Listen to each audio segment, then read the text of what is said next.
How do you find your true purpose, design a life you're constantly proud of, and live with unlimited passion?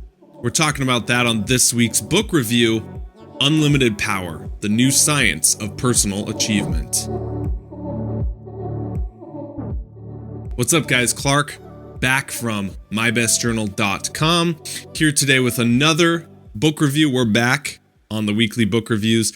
Distilling down the best personal development books, anything that can change your life, we want to read it. And they're 300, 400, 500 pages sometimes. So what we do on this channel is we take that down and we distill it into the 10 best ideas around 20 minutes so we can consume it and go about our days. And we can keep revisiting that and apply it right away. Today, I'm super excited. We have my number one mentor joining us, Mr. Tony Robbins himself. Doing Unlimited Power, and I'm just radiating even thinking about doing this book. And he's got a really inspiring story. Went from, if you don't know who Tony Robbins is, he's the number one, arguably motivational speaker of all time, although he wouldn't say he's a motivational speaker. But he's one of the peak performing coaches, coached, I think, 3 U.S. presidents, top Olympic athletes, the best of the best. He got big in the 80s with Personal Power, was his infomercial series. And I think there was a statistic floating around that his infomercial was so played that it was nonstop 24/7 for the past 25 years straight, somewhere in North America on TV. This guy's turned into a literal behemoth of personal development. Pretty much every idea you hear modern people speaking, pretty much all the ideas on my channel in some form has been influenced by this man right here. So we're going back to, I believe this is his first book, don't quote me on that, Unlimited Power, The New Science of Personal Achievement. Really good. We're going to get into the best 10 ideas on it. But first, remember, if you're a regular viewer of this show, we ask for 3 things. When you're watching this video, listen for one of the 3 things. The first one is something you agree with. The best idea, post it down below, the thing that stands out to you. Second idea is something we forgot that you would like to add. And the third idea is something you disagree with. On a different note, just a personal endorsement for this book and this calling. This is the guy who got me into personal development. I heard his ideas back when I think I was 16, 17, 18 maybe. Was struggling with severe depression, extreme anxiety. Like the only 18-year-old out there with that, right? Transitionary period, and I found these ideas and started really researching what it means to develop yourself and grow. And I started journaling, and I started taking these ideas seriously. So I've gone back and pulled out through my journals or through this book or through whatever, the best 10 ideas that I'm going to share with you right now on Unlimited Power. Let's dive in. Big idea number 1, modeling. The new science of personal achievement can be summed up with one quote: success leaves clues. This is a quote by Jim Rohn, originally one of Anthony Robbins' mentors. But this entire book's about techniques on how do you take success of others and make it your own. Success is not an overnight act. It's not an accident. Okay? So what key attributes of other people are they doing? What's their formula? What's their secret sauce? And once you get that secret sauce, once you see it and put it in your own terms and start applying it, you can get similar results. This always blows my mind. The Beatles, one of the most undeniable, successful bands of all time, impacted millions of lives. They started as a cover band. That's true. And Paul McCartney said that the only reason the Beatles started writing their own songs was so bands couldn't copy their set. Kobe Bryant, one of the best basketball players in the world, says that there isn't a new move. He watched tapes and modeled his heroes, trying to copy them, then realized he didn't have the ability to pull it off. So he fell short and the moves became his own or saw as original. Modeling is how we learn. It's the whole science of dissecting a formula and making it your own. When you're trying to get into music, what do? You model your favorite guitarists or your favorite musicians. You practice scales. When you're trying to get into painting, what do? You recreate masterpieces. You paint that picture. It becomes your own. Even down with kids, when we're teaching them how do we read? How do you learn that skill? Well, you start with the alphabet and then you model and then you work your way up. So modeling is the key attribute that takes success from others and can make it your own. Point number 2, this is the success cycle. All success can be broken down into essentially 4 steps. We'll come back to that, but first, I want to tell you the success story of Roger Bannister. On May 5th, 1954, conventional wisdom said it was impossible to run a mile in under 4 minutes. It's never been done. Nobody could do it. It was physically impossible. You might die. The next day, Roger Bannister ran the mile in 3 minutes, 59 seconds, 0.4. Then, 6 weeks later, an Australian ran it 1 whole second faster. Since 1954, 14 others have broken the 4-minute mile. In the previous year alone, around 50 to 75 people have broken it, even including high schoolers. What did Roger Bannister do that no one else did? He modeled the results of successful runners. He trained on a consistent basis. He showed up, he put in the work, and he got the results. He used this success cycle formula of the 4 steps we're gonna go over. So what is this success cycle? Well, in the book, it has 4 points. The first is beliefs, all right? In order to achieve anything, right, we have to believe it's actually possible. Changing your beliefs is the fundamental of this cycle. It's the core of it. It's the starting point, all right? Then you move into potentials. Once you have the belief, though, it transfers over to potential. Because now you think it's possible to run a 4-minute mile. Okay, now you have the potential to actually do it. If you thought it was impossible, you wouldn't even try. You wouldn't have the potential, right? If you think it's possible to make $1 million, all right, now you have the potential because it's at least a possibility. So you might actually work towards it. But if you thought it wasn't, if you didn't have the belief, you don't have the potential. You get the idea. Potential leads into actions. Okay, if we have enough belief, if we have enough potential, we're going to start taking action. All right. And so once we start taking action, we either get the feedback of it didn't work or the feedback of this did work. And if it does work, it leads into the final step, which is results. And that's where we reap the rewards. Once you start getting results on something from taking action, you can speed the whole thing up and it works better and better. And so actions then influence your beliefs, which influences your potential, influences your actions, results, and the whole thing spins faster and faster. But it all starts with that key linchpin, that domino, that the first mover that falls over and creates the rest, the rumble of the beliefs you have. Roger Bannister was the first one to really adopt that belief there in that success cycle and say, you know what? I can do this. And it led into the potential that said, it's a possibility. Led into the actions that said, I will do this. And then it led into the results that said, I did this. I broke the 4-minute mile. Then what happened? More people adopted the belief, I can do this. Roger Bannister did it. Actions to train, results, and boom, the cycle keeps going. And that's why high schoolers are breaking the 4-minute mile. And what was it, 75 people this year broke the 4-minute mile? Essentially, our whole channel is about changing our beliefs, right? And so we can get more actions and more results and improve ourselves. But think about your beliefs. And this is something I constantly go back to in my journal, like we've done on the workshops on this channel, or we've done on the goal setting seminars on this channel, or we've done over hundreds of videos. I think we got over 300, going on 400 soon, videos on this channel all talking about this, really identifying your success cycle where you've believed something and it's led to results, or you have failed to believe something and it's led to the opposite results. Big idea number 3, raise your standards. Tony Robbins says that we all get what we settle for. Everyone gets their musts. Not everyone gets their shoulds. I should work out more. I should get more money. I should not leave work 10 minutes early, or I should tell my significant other I love them on a regular basis. You know, if it's a should, it's just a maybe. It's a nice to have. When it's a must, you're really committed. You burn the ships, you go all in, then you make something happen. And Tony Robbins even says, you know, if you have a bunch of shoulds, I should work out more. I should make more money. I should. He says, stop shoulding on yourself. It's messy, and turn it into a must. Personal example from my life that I'm not very proud of, but it was a should to a must. I was running a health podcast for 3 years. I had the best New York Times bestselling authors on there. I had the best scientists on there. I had people who were the healthiest of the top elite, cutting edge in health research, medicine, all that.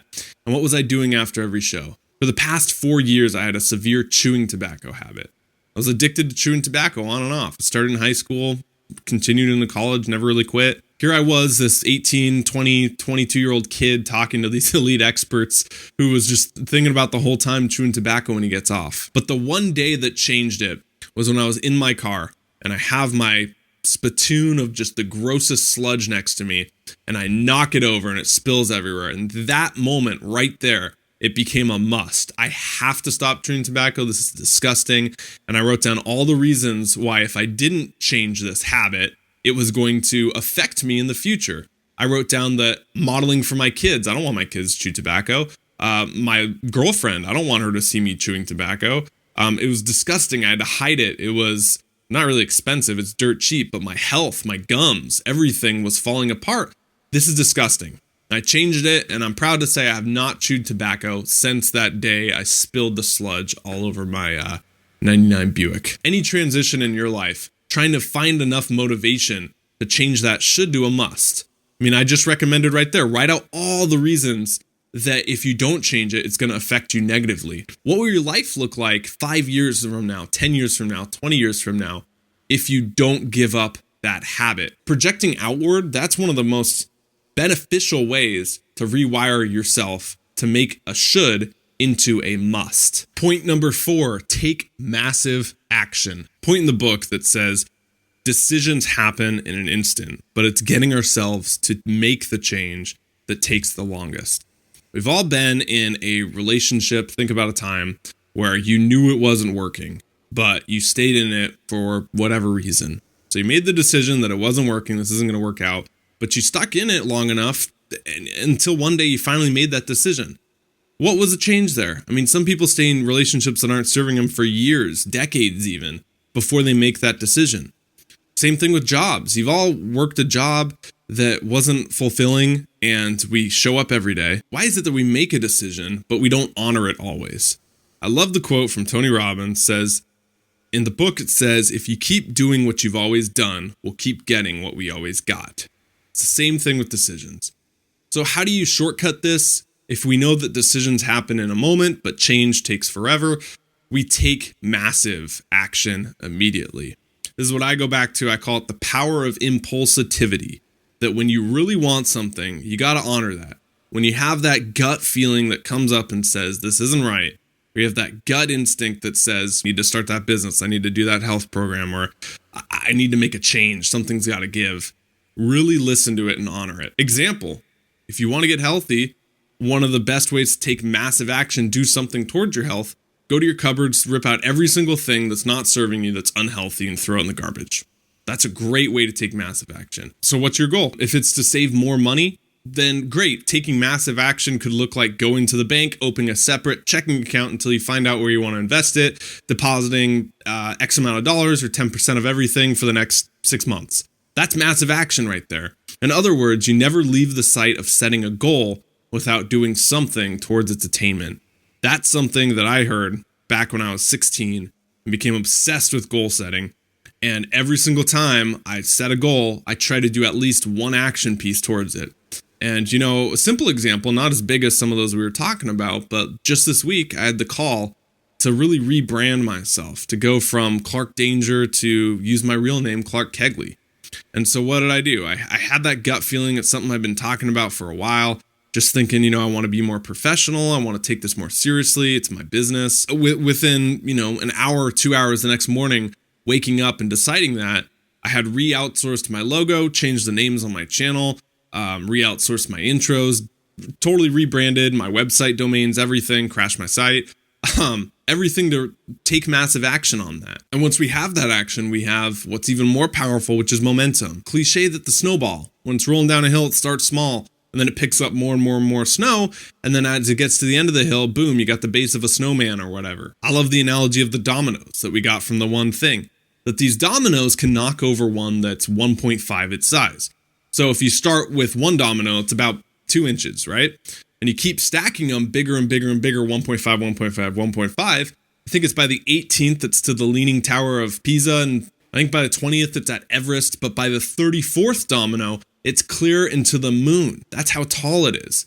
So these little changes can make big differences. Don't be afraid when you get a call to make a decision. Do something towards its attainment. Take massive action. And if we do what we've always done, the option is to get what we've always got. Let's do some Tony Robbins quotes for point number 5. Setting goals is the first step in turning the invisible into the visible. It is in your moments of decision that your destiny is shaped. Quality questions create quality life. Successful people ask better questions, and as a result, they get better answers. A real decision is measured by the fact that you've taken a new action. If there's no action, you haven't truly decided. We can change our lives. We can do, have, and be exactly what we wish. If you want to be successful, find someone who has achieved the results you want and copy what they do, and you'll achieve the same results. Point number 6, growth. Time for the bit you always hear me use from the master himself, Tony Robbins, on Grow or Die. That life seems to have this pattern. If you look around, everything is growing or it's dying. Sounds morbid, but let's unpack that. The leaves on a tree. They're growing until October hits, like it is in Seattle right now, and it turns into fall. And what do? They fall down to the ground because they're no longer growing. They've died. And they start to serve as life, as the nutrients for other things that are going to grow up from them. Our relationships, if we don't continue to grow over the years in our relationships, they start to die out. They start to lose the spark. They start to lose the passion. Our businesses, if it's not growing, it's receding. It's dying. Our health, if we're not constantly maintaining our health and growing in our health and doing things to make us healthier, we're dying. So bringing it back, this isn't a morbid point. This is the reality of what it is. In other words, it's the progress, that growth that keeps us alive, but it's the progress that makes us feel alive.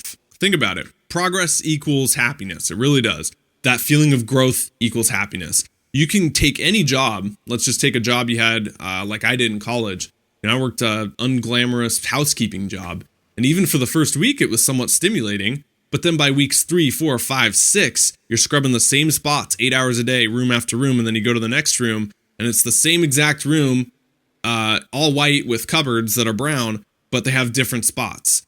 But for the first week, it's super stimulating because it's new, you're growing, you're learning new things. And then by weeks 2, 3, you want to rip your eyes out. After all, what is boredom? Boredom is when we stop learning and we get complacent and we just stay there. And most people, they can get bored. You can get in ruts. You really can. And that's nothing more than you've stopped learning or you've stopped growing or we've stopped progressing. Warren Buffett, the billionaire investor, says that, I'm paraphrasing right here, but the more I learn, the more I earn. And he's been quoted at saying that he reads up to 800 to 1,000 new pages every single day. He's just obsessed with learning, devours it. I know Bill Gates is the same way. Some of the most successful people, remember going back to modeling, they've always had that curiosity and they've nurtured it and they've never stopped learning. They've devoured content like you're doing on these videos right now. They've had that curiosity they've tapped into. And it's that growth, it's that progress that they feel from the learning that keeps them alive and happy, that keeps them striving towards things. Like us on this channel, it's what we're trying to do. Finding ways to tap into that curiosity, finding ways to continuously growing. That's what it's really all about. Point number 7, the secret to living is giving. All this personal achievement, all this goal setting, all this striving, it's meaningless if we don't have anybody to share it with. It's a cliche, but a joy shared is a joy doubled. And I really like the story from Wayne Dyer. Dr. Wayne Dyer passed away recently. It always stuck with me in one of his PBS specials. He has this 1 + 1 = 3 bit he goes into, saying that serotonin, the things that they pump into SSRIs when you're depressed, basically the feel-good chemical. I know there's more brain science that goes into it than that, but for the sake of this video, that feel-good serotonin chemical, that is released when you do something nice for another person. All right. So you give someone a gift, boom, you have serotonin go off in your brain. Well, what's also fascinating is that when they receive a gift, more serotonin goes off in their brain. All right. So now you have 2. But what's really fascinating is that anybody else around you witnessing that gift, that giving, when they see that act going down, boom, serotonin goes off in their brain. So it's in that way that when you give something, not only is the other person receiving it, they get happy, but other people also that you shared it with are happy as well. It's 1 + 1 = 3. And that the secret to life, the secret to living is really sharing and it's giving. It doesn't always have to be gifts. It can be the gift of time. You volunteer with someone. It can be the gift of knowledge. You're just giving your knowledge away to people, like we do on this channel. Whatever limited, very small knowledge I can impart on you that I've learned through these books. I mean, I'm honored to do it. It's a privilege. It really is. With a business, everyone goes in with, how do I make more money? How do I get more money out of people? How do I take more money? That's the wrong mentality. If you went into it with, how do I give the most value? How do I provide the most for my time? How do I change people's lives? Don't you think the money would follow? I can tell you firsthand from these videos and this channel, that when I started upgrading my value giving, when I started just putting it all out there, just trying to give the most value per video that I could impart on anyone on YouTube, boom, the money started following. People started buying my journal courses. People started watching this channel, which makes ad revenue. Everything started pouring in. The channel started growing, which is exponential snowball. All from giving value, all from the secret to living is really giving. And it's what makes us feel alive. All right, point number 8. This one's a recent one I learned from Tony Robbins. I don't even think it's in his book, but it's worth sharing on this channel.